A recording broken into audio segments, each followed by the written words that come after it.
आमचे प्रतिनिधी जे अयोध्येतून जोडले गेलेले आहेत रोहन कदम यांच्याशी बातचीत करणार आहोत। खरं तर रोहन, आता सध्या अयोध्येचं वातावरण हे अगदीच आनंदमयी आहे, उत्साहपूर्ण आहे आणि दुसरं म्हणजे त्यातल्या त्यात पंतप्रधान नरेंद्र मोदी आज यांचा अयोध्या दौरा असणार आहे। तर या सर्व पार्श्वभूमीवर लोकांकडून काय प्रतिक्रिया येत आहेत आणि दुसरं म्हणजे सध्या तिथलं पोलीस कसं तैनात करण्यात आलेलं आहे, पोलीस प्रशासन कशा प्रकारे सज्ज झालेलं आहे? नक्कीच कोणती जी आहे ती या सगळ्या बंदोबस्तामध्ये ठेवली जात नाही। पोलिसांचा बंदोबस्त हा अफाट आहे। अफाट पोलीस जे आहेत ते कालपासून अयोध्यामध्ये पाहायला मिळत आहेत। खरं तर आपण ज्या हायवेने येतो, तो बायपासवरून अयोध्यामध्ये आपण येतो, त्या ठिकाणी जवळपास 1 ते 1,500 पोलिसांचा बंदोबस्त तैनात आहे। अयोध्यामध्ये सध्या जे आहे ते सर्वसामान्य आता लोकांना जे सोडलं जात नाही, कारण पंतप्रधानांचा दौरा असल्यामुळे त्यांना ही खबरदारी ती घेतली जाते।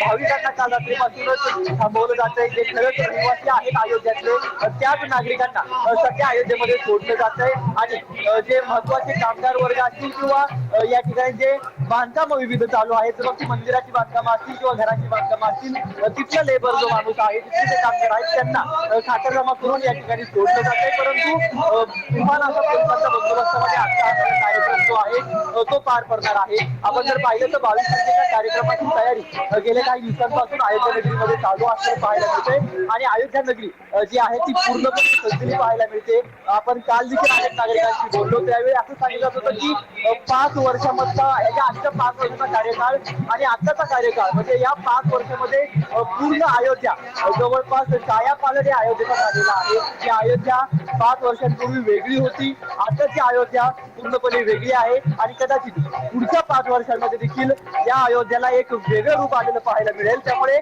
इथले नागरिक जे आहेत ते खूप खुशी आहेत, त्यांच्या तोंडावरती खुशी आहेत आणि सगळ्यात महत्वाचं म्हणजे प्रत्येकाच्या हाताला काम आहे। प्रत्येकाच्या घरामध्ये प्रत्येकाची 2-2-3-3 लोक असतील, त्यांच्या प्रत्येकाच्या हाताला या ठिकाणी काम असलेलं पाहायला मिळतंय। या अयोध्या नगरीमध्ये आपण राहतोय, या अयोध्या नगरीमध्ये राम मंदिर होतंय, त्याच्या आजूबाजूची जे घरं आहेत त्या घरांमध्ये प्रत्येक ठिकाणी गेस्ट हाऊस निर्माण झालेला आहे। प्रत्येक जण जो आहे तो भाविकांना जे आहे ती राहण्याची सोय करून देतो, गरम पाण्याची सोय असते, राहण्याची सोय असते, ही सोय करून दिलेली जात असलेलं पाहायला मिळते। त्यामुळे एकंदर संपूर्ण अयोध्या जी आहे ती आता पूर्णपणे बदललेली पाहायला मिळते।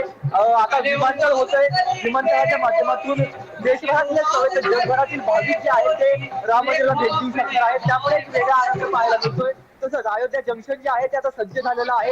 अयोध्यातील जंक्शन जे रेल्वे जंक्शन होतंय, तिथून जवळपास देशभरातून विविध ठिकाणाहून जे आहेत ते रेल्वे येणार आहेत आणि अयोध्येतील हे रेल्वे जंक्शन आहे की विमानतळ आहे अशा प्रकारचा प्रश्न पडतो, कारण की अतिशय भव्य दिव्य अशा प्रकारचं हे देखील अयोध्येतील रेल्वे स्टेशन उभारलेलं आहे। विमानतळ देखील तशाच प्रकारे एखाद्या मंदिराचा ज्या प्रकारे सगळा आवाज असतो तशा प्रकारचा आवाज जो आहे तो या विमानतळाचा देखील पाहायला मिळतोय। त्यामुळे विमानतळ आणि रेल्वे झाल्यानंतर निश्चितपणे मोठ्या संख्येने भाविक जे आहेत ते अयोध्येमध्ये येतील आणि या अयोध्येमध्ये येऊन ते रामलल्लाचं दर्शन घेतील। जी जी